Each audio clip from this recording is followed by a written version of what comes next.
આકાશવાણી પ્રસ્તુત કરે છે કાર્યક્રમ મતદાતા જંક્શન। जब जुड़े लोग से लोग वोट से वोट बने तब लोकतंत्र का सिस्टम मतदाता जुड़ते जाए बने तब ऐसा नया कनेक्शन मतदाता जंक्शन मतदाता जंक्शन मतदाता जंक्शन मतदाता जंक्शन। सुनो गौर से दुनिया वालों, बुरी नजर ना हम पे डालो, चाहे जितना जोर लगा लो, सबसे आगे हैं हिंदुस्तानी। और अगर हमको आगे ही रहना है, we have to go and vote as a right and as a responsibility being a citizen of India.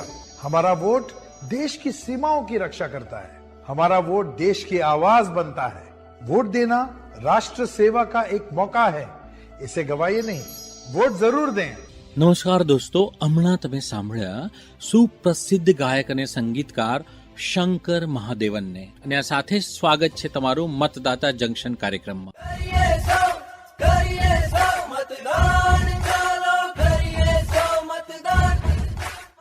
દોસ્તો, સમગ્ર દેશમાં અત્યારે લોકસભા ચૂંટણી ચાલી રહી છે અને મતદાતા પૂરા ઉત્સાહ સાથે એમાં ભાગ લઈ રહ્યા છે। તો શું દોસ્તો, તમે લોકો પણ આજે અમારી સાથે ચૂંટણી યાત્રામાં સામેલ થવા ઈચ્છો છો? અરે સૂત્રધારજી, ચોક્કસ સામેલ થઈશું। આપણા શ્રોતાઓ તો આ યાત્રાનો મહત્વનો ભાગ છે।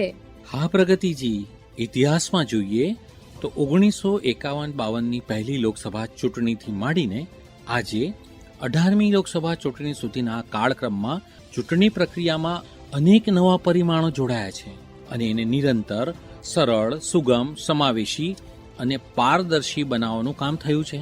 હા, હવે જ્યારે તમે વાત ઇતિહાસની કરી જ છે તો ચૂંટણી બાબતે પરિવર્તન, સુધારા અને પ્રયોગોની આ યાત્રામાં આજે આપણે જઈશું પ્રોફેસર સાહેબના ઘરે, જ્યાં ચૂંટણીના ઇતિહાસ વિશે જ ચર્ચા થઈ રહી છે। ઓહો, મારા બધા કાગળિયાને કોણ અડ્યું હતું? બધું જ આડું અસ્ત વ્યસ્ત કરી નાખ્યું ને। અરે દાદુ, એ તો અમે બંને તમારી નોંધ વાંચી રહ્યા હતા। દાદુ, રૂચા અને મેં આ વખતે અમારો પહેલો મત આપ્યો છે, તો અમને પણ જણાવો ને કંઈક રસપ્રદ વાતો ચૂંટણીના ઇતિહાસની। જો, હું તમને બંનેને કેટલાક સવાલ પૂછું છું, જરા જોઉં તો ખરો તમારું સામાન્ય જ્ઞાન કેટલું છે। એ હા બાપુજી, આજે તો એમને પલાખા પૂછી જ નાખો। આ તો કહો બાળકો, પહેલી લોકસભા ચૂંટણી ક્યારે થઈ હતી અને કેટલી બેઠકો માટે થઈ હતી? મને ખબર છે, 1951-52માં 489 બેઠકો માટે અને લગભગ 17 કરોડ મતદાતાઓએ મતદાન કર્યું હતું। શાબાશ બેટા। જો 1951-52માં થયેલી પહેલી સામાન્ય ચૂંટણી વખતે ભારતના પ્રથમ મુખ્ય ચૂંટણી કમિશનર સુકુમાર સેનજીએ ઘણા જ પડકારરૂપ વાતાવરણમાં કામ કર્યું હતું। કેવા પડકારો દાદુ? અમન, ત્યારે મતદાર યાદીમાં નામ નોંધાવવા, મતદાતાઓને એમના મતદાન અધિકાર માટે જાગૃત કરવા, એ બધા બહુ જ મોટા પડકારો હતા। તમને ખબર છે, એના માટે એ સમયે રેડિયો પર વાર્તાલાપના માધ્યમથી અને કઠપુતળીઓના ખેલ, મેળા, લોકગીતો, લોકનૃત્ય, સંગીત, નાટક વગેરે દ્વારા માહિતી આપવામાં આવતી હતી। અને બાપુજી, પહેલી ચૂંટણીની સફળતા સાથે દુનિયાભરમાં એક લોકશાહી રાષ્ટ્ર તરીકે ભારતની સશક્ત છબી બની અને અનેક આંતરરાષ્ટ્રીય મંચ પર ભારતની હાજરી નોંધાઈ ગઈ। અચ્છા દાદાજી, પહેલા મતદાન કેવી રીતે થતું હતું? તમને લોકોને ખબર છે, પહેલા સામાન્ય ચૂંટણીમાં દરેક ઉમેદવાર માટે અલગ અલગ મતપેટી બની હતી। મતદાતાઓએ મતપત્ર પર સિક્કો મારવાનો નહોતો। મતપત્ર પર સિક્કો મારવાની શરૂઆત 1957ની સામાન્ય ચૂંટણી પછી મતદાન દ્વારા થઈ હતી, જે ઈવીએમના ઉપયોગની શરૂઆત થઈ ત્યાં સુધી ચાલતી રહી। ઓ, એમ છે। અચ્છા દાદુ, આજે સહી લગાવવામાં આવે છે આંગળી પર, એ કેમ અને ક્યારથી શરૂ થયું? જો, બોગસ મતદાન રોકવા માટે અને મતદાન થઈ ગયાના પુરાવા તરીકે અમિટ સહી એટલે કે ઇનડેલિબલ ઇન્કનો ઉપયોગ 1952 થી જ શરૂ કરી દેવામાં આવ્યો હતો. બરાબર.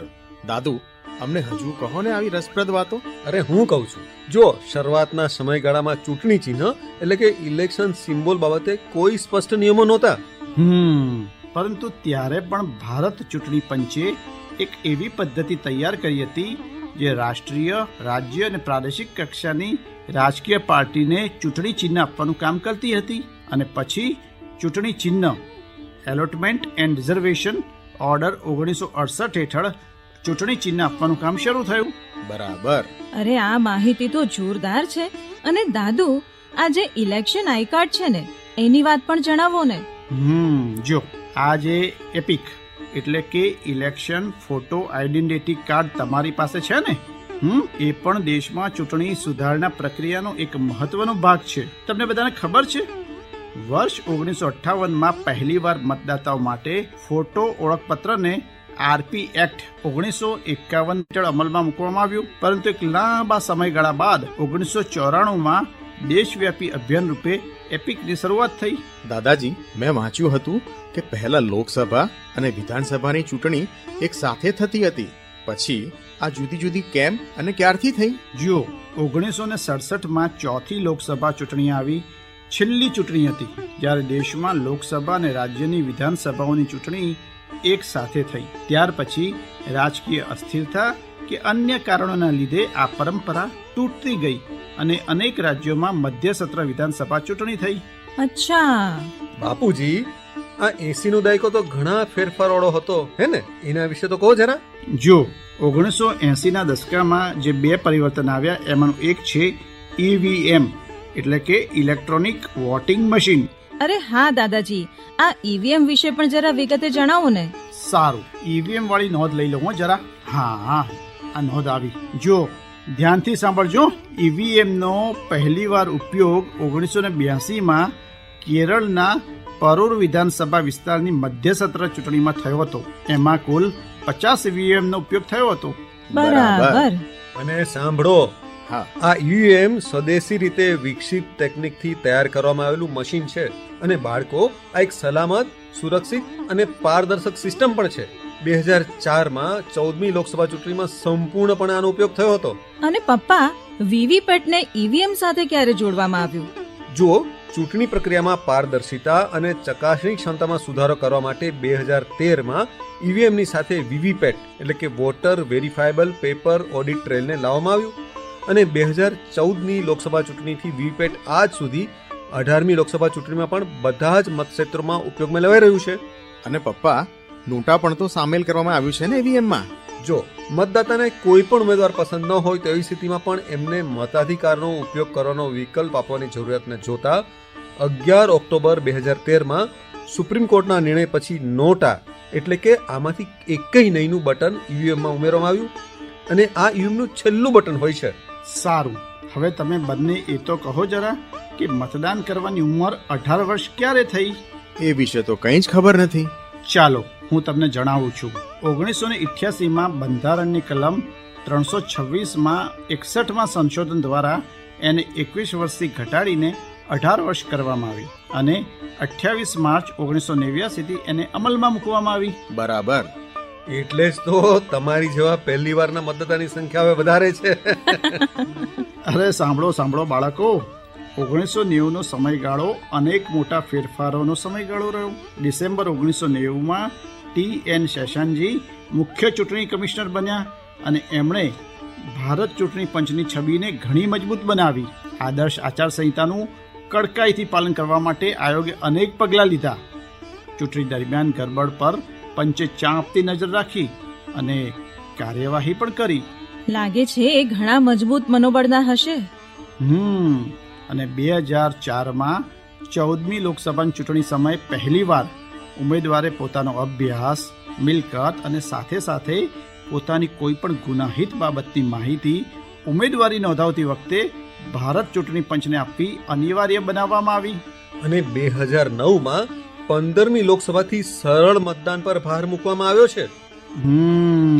ભાઈઓ, 2009થી જ મતદાતા જાગૃતિ માટે ભારત ચૂંટણી પંચનો મુખ્ય કાર્યક્રમ સ્વીપ એટલે કે systematic voters education and electoral participation છે. એના અંતર્ગત આયોજનબદ્ધ અને સંગઠિત અભિયાન ચલાવવામાં આવે છે. એમાં national icons, state icons, local icons બધાને સાંકળવામાં આવે છે. અને 2019માં પણ ભારત ચૂંટણી પંચે અનેક પગલાં લીધા, જેમ કે વોટર હેલ્પલાઇન એપ અને water helpline number 1950, senior citizens અને દિવ્યાંગજન માટે postal ballot facility, C vigil app, મતદાન મથક પર પ્રાથમિક સુવિધાની ખાતરી, એમ ઘણું બધું. હા દાદાજી, મતદાન મથક પરની સુવિધાનો અનુભવ તો અમે અમારું પહેલું મતદાન કરતી વખતે જ લઈ લીધો છે. જો 18મી લોકસભાની આ 2024ની ચૂંટણી માટે મતદાતા નોંધણી પ્રક્રિયાને સરળ બનાવવામાં આવી છે.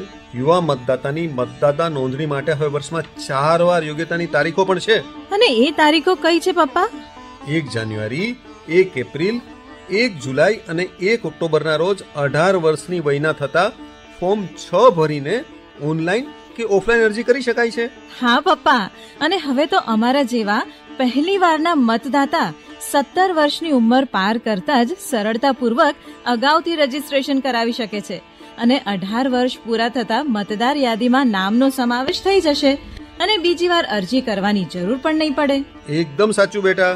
ભારત ચૂંટણી પંચ દ્વારા કેટલા શ્રેષ્ઠ પ્રયત્નો કરવામાં આવે છે.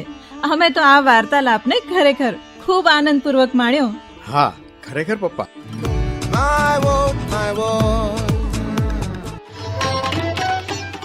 અને દોસ્તો, ચૂંટણી વ્યવસ્થા અને મતદાતા જાગૃતિની વાત વિશે હજુ વધુ વિગતે માહિતી મેળવવા આપણે સીધા જ સાંભળીએ ચૂંટણી કમિશ્નર જ્ઞાનેશ કુમારજીને. शांतिपूर्ण और सुरक्षित चुनाव कराना भारत निर्वाचन आयोग की सर्वोच्च प्राथमिकता रही है. देश के सभी मतदाता अपनी पसंद के उम्मीदवार को चुनने के लिए अपना वोट दे सकें, इसके लिए हर संभव प्रबंध भी किया गया है. मतदान केंद्रों पर सुविधाजनक और आरामदायक माहौल भी तैयार किया गया है ताकि सभी आयु वर्ग के मतदाता इन 10 लाख से भी अधिक मतदान केंद्रों में अपना मतदान कर सकें. कठिन और मुश्किल रास्ते पर चलते हुए भी सभी मतदान कर्मी अपनी ड्यूटी करने में लगे हुए हैं. जल, थल और वायु मार्ग के यातायात साधनों को अपनाकर प्रत्येक मतदाता को वोट देने का अवसर भी प्रदान किया गया है. इससे भारत के लोकतंत्र को सजीव रूप में देखा जा सकता है. और वोट देने की इस प्रक्रिया को विश्व के अन्य देशों से आने वाले प्रतिनिधिमंडल ने भी देखा है और परखा है. भारत निर्वाचन आयोग का उद्देश्य सुरक्षित और समावेशी, सजग और पारदर्शी निर्वाचन संपन्न कराना है. मेरी अपील और आग्रह है कि विश्व के इस सबसे बड़े चुनाव में हर आयु वर्ग के सभी वोटर आने वाले मतदान के दिन अर्थात 25 मई को और 1 जून को अपने मतदान केंद्र पर जाकर अवश्य मतदान करें. याद रहे, चुनाव का पर्व देश का गर्व. અને દોસ્તો, હવે સમય આવી ગયો છે તમને સવાલ પૂછવાનો. તમે અમને તમારો જવાબ આવતા સોમવાર સુધીમાં તમારા પૂરેપૂરા નામ અને સરનામા સાથે અવશ્ય મોકલી આપો, જેથી તમે આપેલા સરનામે તમારું પ્રમાણપત્ર અને પુરસ્કાર પહોંચાડી શકાય. તમે અમને જવાબ મોકલી શકો છો વોટ્સએપ નંબર 9999031950 પર. વોટ્સએપ નંબર વધુ એકવાર 9999031950. અને હવે સવાલ. અને દોસ્તો, આજનો સવાલ છે, મતદાન કરવાની વય મર્યાદા 21 વર્ષથી ઘટાડીને 18 વર્ષ કયા વર્ષમાં અમલી બની? અને દોસ્તો, હવે સમય થઈ ગયો છે ગત એપિસોડના વિજેતાનું નામ જણાવવાનો. ગયા એપિસોડના વિજેતાનું નામ છે રિધમ સાગર કોઠાડે, ઇન્દોર, મધ્યપ્રદેશ. અને સાચો જવાબ છે 97 કરોડ. તમને ખૂબ ખૂબ અભિનંદન. તો દોસ્તો, હવે સમય છે તમારી ભાવભીની વિદાય લેવાનો. ફરી મળીશું આવતા શુક્રવારે આ જ સમયે. નમસ્કાર. जब जुड़े लोग से लोग वोट से वोट बने तब लोकतंत्र का सिस्टम मतदाता जुड़ते जाए बने तब ऐसा नया कनेक्शन मतदाता जंक्शन मतदाता जंक्शन मतदाता जंक्शन मतदाता जंक्शन